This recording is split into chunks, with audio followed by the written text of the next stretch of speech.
জামাত ইসলামী ও BNP এখন একটা সুবিধাজনক সময় খুঁজছে, যে সময় তারা একই সাথে একই প্ল্যাটফর্মে আন্দোলনে নামতে পারে।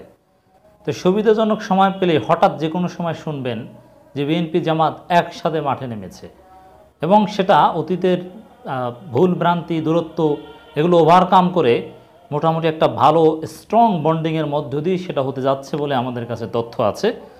এবার এত সহজে জামাতও বিএনপির সাথে জোটে কিংবা আন্দোলনে যাচ্ছে না, এবং বিএনপিও অত্যন্ত হিসাব নিকাশ করে জামাতকে নিচ্ছে।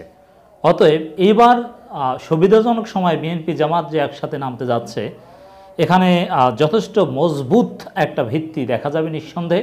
আমরা সেরকমই ইশারা ইঙ্গিত বিভিন্ন সোর্স থেকে পাচ্ছি। আমরা আলোচনাটা করছি 30 এপ্রিল 24।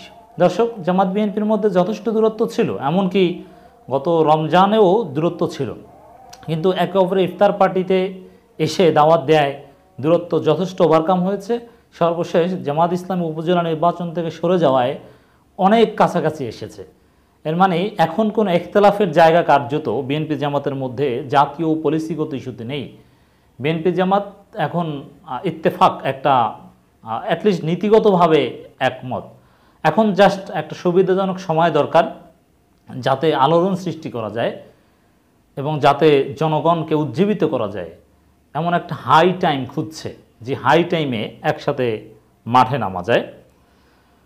এ বিষয়ে বিভিন্ন গণমাধ্যম বিভিন্ন রিপোর্টও করছে। একটা রিপোর্ট আমাদের কাছে এসছে, বিএনপি জামাত এক পথে, চোখ ভবিষ্যতের আন্দোলনে। অনেক গুরুত্বপূর্ণ তথ্য আছে। আসন্ন উপজেলা নির্বাচন থেকে সরে দাঁড়িয়েছে বিএনপি ও জামাত। সুবিধামতো সময়ে আন্দোলন জমিয়ে তোলা সহ বেশ কয়েকটি বিষয় বিবেচনা রেখে এই সিদ্ধান্ত।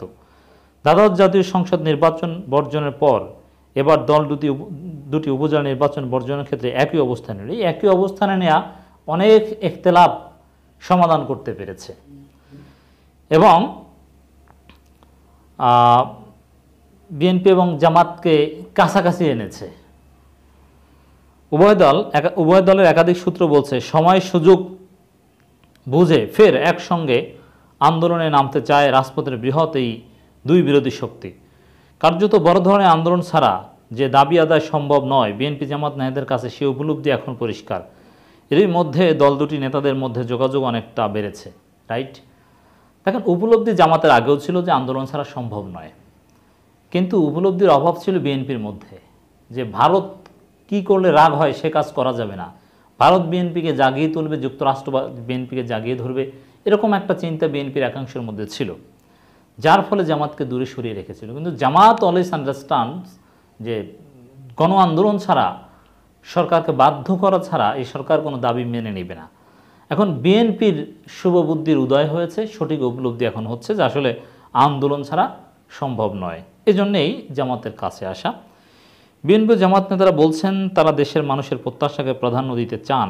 রাজনীতি তো এটাই, তারা দেশে গণতন্ত্র ভোটাধিকার ফেরাতে চান, আর এই আন্দোলনে যারাই রাজপথে থাকবে তাদের সঙ্গেই তারা ঐক্য করবে। হ্যাঁ, এখানে ডান বাম কারোর মধ্যে কোনো ইখতিলাফ, তবে কিছু কিছু এন্টিটিকে জানা দরকার। যেমন জাতীয় পার্টি কখনো মাঝে মাঝে ভালো ভালো কথা বলবে, এই সরকার ভালো না, চাপ দিয়ে নির্বাচনে এনেছে, ভারত চীন রাশিয়ার সরকার, ফেসিবাদ, আওয়ামী লীগ বাদে অন্য কোনো দল না থাকে এটা চায়, নানান কথা বলবে, কিন্তু জাতীয় পার্টি ঘুরে ফিরে আওয়ামী লীগের পার্ট, এটা মনে রাখতে হবে।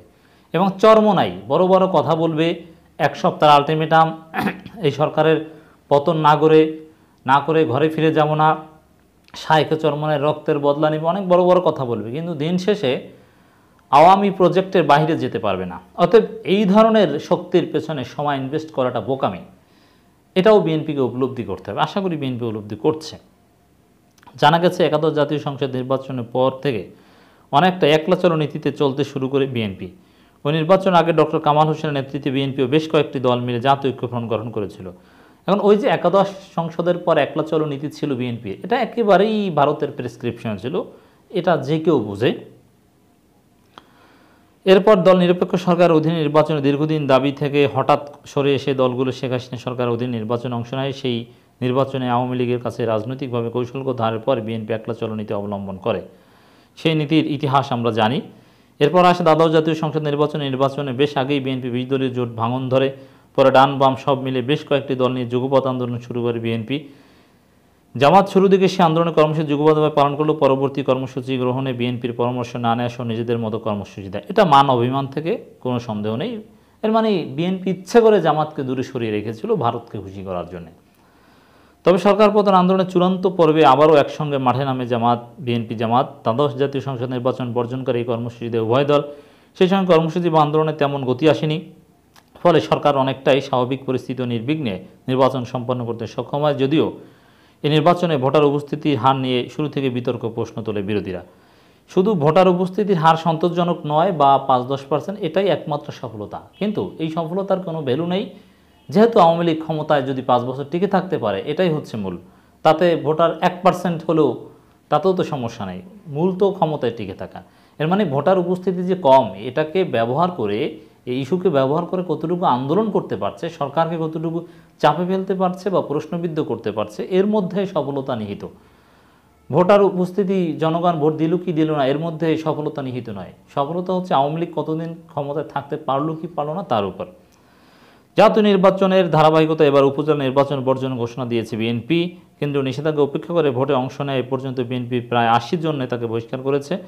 4 ধাপের উপজেলা নির্বাচন নিয়ে বেশ হার্ডলাইন বিএনপি। অন্যদিকে জামাত সরাসরি ভোটে অংশ নেওয়ার ঘোষণা না দিলেও অঘোষিতভাবে বিভিন্ন উপজেলায় দল মনোনীত প্রার্থী দেয়। তবে নির্বাচনের পরিবেশ আর সার্বিক পরিস্থিতি বিবেচনা শেষ পর্যন্ত নির্বাচন থেকে সরে আসার সিদ্ধান্ত নিয়েছে দল। এই অবস্থায় উপজেলা নির্বাচন বর্জন ঘিরে বিএনপি জামাতের হঠাৎ একই অবস্থানে চলে আসা নিয়ে রাজনীতির মাঠে চলছে নানান আলোচনা বিশ্লেষণ। এটা ছিল জামাতের পক্ষ থেকে একটা বড় স্যাক্রিফাইস, কারণ জাতির বৃহত্তর স্বার্থে জনগণ যেহেতু বিএনপি জামাতের ঐক্য চায়, সেই বিষয়টা গুরুত্ব দিয়ে জামাতের স্বার্থ ছিল মূলত নির্বাচনে অংশগ্রহণ করায়, কিন্তু বৃহত্তর স্বার্থ, লং টার্ম আন্দোলনের স্বার্থ ছিল নির্বাচন বর্জন করায়।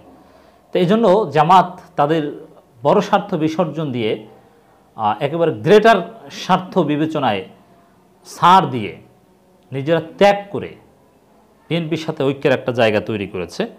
দল দুটির একাধিক সূত্র জানায়, গত সংসদ নির্বাচনের আগে ভারতের আশীর্বাদ পেতে জামাতকে সবসময় দূরে সরিয়ে রেখেছিল